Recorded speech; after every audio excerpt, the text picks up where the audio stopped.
Wave കൂടുതലാവുമെന്ന് വെച്ചിട്ട് ആദ്യം തന്നെ വേവിച്ച് വെച്ചിട്ടുണ്ട്. അത് കുറച്ച് ഉപ്പിട്ടിട്ടാണ് വേവിച്ച് വെച്ചിട്ടുള്ളത്. പിന്നെ വേണ്ടത് കായയാണ്. നേന്ത്രക്കായാണ്. ഒരു കായ എടുത്തിട്ടുണ്ട്. പിന്നെ വേണ്ടത് കടലപ്പരിപ്പ്, അതൊരു കപ്പ്. ചേന ഈ കപ്പിന് 2 കപ്പ് എടുത്തിട്ടുള്ളത്. കായ ഇതിനൊരു കപ്പ്, അതേപോലെ തന്നെ പരിപ്പും ഇതിനൊരു കപ്പ്.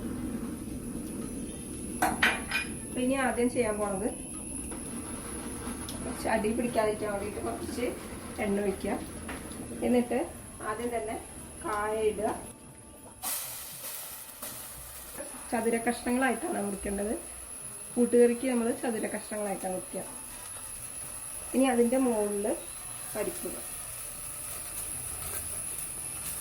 അത് വേവ് കൂടുതലുള്ളത് അടിയിലിടുക, വേവ് കുറഞ്ഞത് അതിൻ്റെ മേലിടുക. അങ്ങനെയാണ് ചെയ്യുക.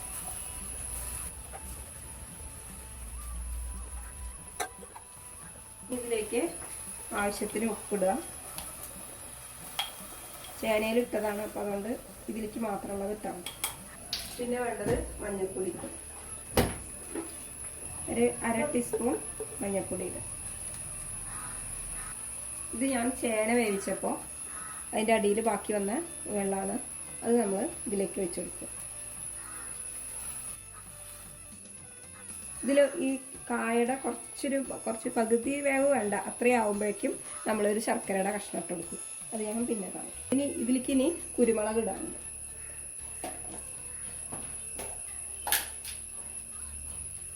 ഇതിൽ വേറെ ഒന്നും ഇടുന്നില്ല, കുരുമുളകാണ് ഇതിൻ്റെ എരിവിനുള്ളത്.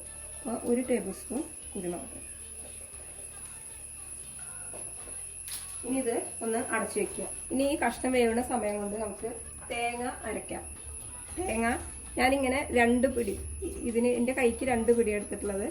ഈ തേങ്ങയും ജീരകവും കൂടി അരച്ചെടുക്കുക. വെള്ളം അധികം പാടില്ല, കട്ടയിട്ട് അരയ്ക്കണം.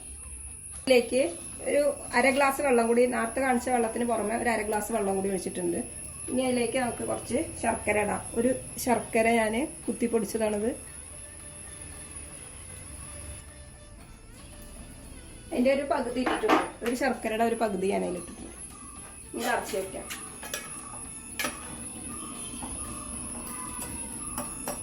കായ വേകുമ്പോഴേക്കും ശർക്കര അലിഞ്ഞിട്ടുണ്ടാവും. അപ്പം ഇത് വെന്തിട്ടുണ്ട്. ഇനി ഇതിലേക്ക് ഞാൻ ചേന വേവിച്ച് വെച്ചത് ഇടാം.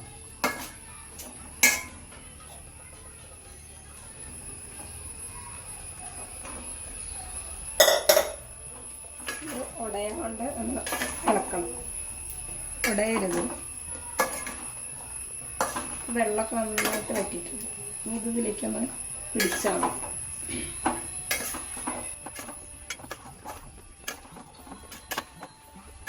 ഒന്നുകൂടി ആവട്ടെ, ഒന്ന് അടച്ചു വയ്ക്കാം.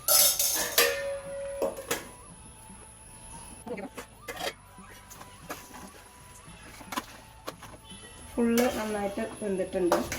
ഇനി നമുക്കിതിലേക്ക് തേങ്ങ അരച്ചത് ഒഴിക്കാം.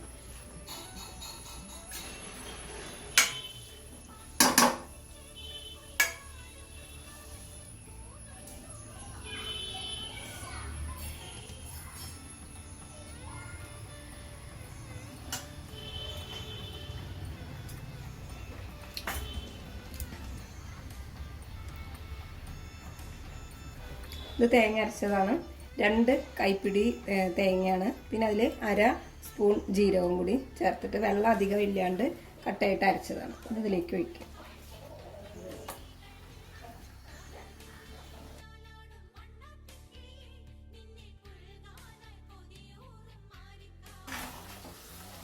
വളരെ മെല്ലെ ചെയ്യാൻ പറ്റുള്ളൂ.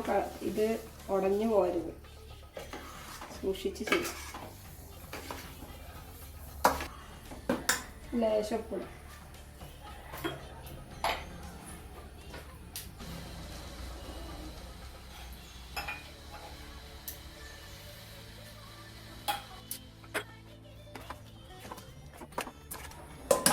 ഇതൊന്നിനി ചൂടാവട്ടെ. ഈ അരപ്പൊന്ന് ചൂടായിട്ട് ഇരിക്കും. അതിന് വേണ്ടിയിട്ട് ഒന്നും കൂടി നമുക്ക് അടച്ചു വയ്ക്കാം. ഇനി നമുക്ക് വറവ് ഇടുക. ഇതാണ് അതിൻ്റെ ഏറ്റവും പ്രധാന സംഭവം എന്ന് പറയുന്നത് കൂട്ടുകറിയുടെ വറവിടലാണ്. അപ്പോൾ അതിന് വേണ്ടിയിട്ട് നമ്മൾ എണ്ണ ഒഴിക്കുന്നു. കുറച്ച് കൂടുതൽ എണ്ണ ഒഴിക്കണം. നമ്മുടെ ഓണ വിഭവങ്ങളും സദ്യ വിഭവങ്ങളിൽ തന്നെ ഉണ്ടാക്കണം. എണ്ണ ചൂടാവുമ്പോൾ അതിലേക്ക് കടുകിടുക. 1 ടേബിൾ സ്പൂൺ കടുക്.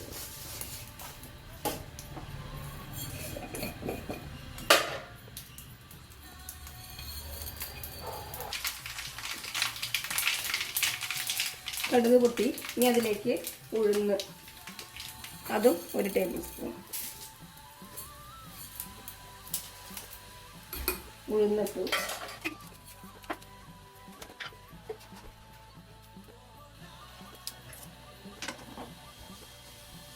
ഉഴുന്നൊന്ന് നന്നായിട്ട് ആവട്ടെ. ഒരു ചുവന്ന നിറം വരണം. ഇതാ അപ്പോൾ വന്നിട്ടുണ്ട്. ഇനി അതിലേക്ക് കറിവേപ്പില ഇടും.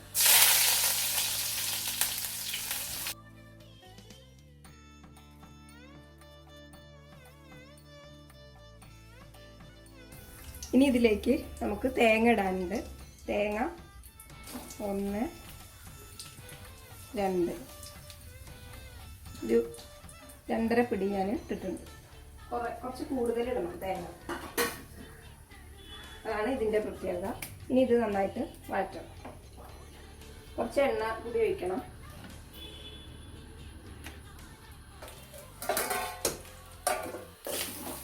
അപ്പോൾ ഇത് ബ്രൗൺ നിറായിട്ടുണ്ട്. ആയിട്ടുണ്ട്. ഇനി നമുക്കിത് കൂട്ടുകറിയിലേക്ക് ഇടാം.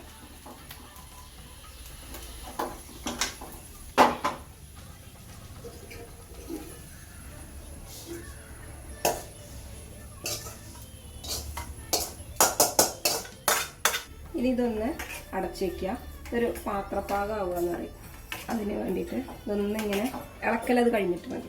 ഒരു 5 മിനിറ്റ് അടച്ചു വെച്ചതിന് ശേഷം നമുക്ക് പിന്നെയാണ് ഇളക്കേണ്ടത്. അതുവരെ ഇതൊന്നും ഇങ്ങനെ ഇരിക്കട്ടെ.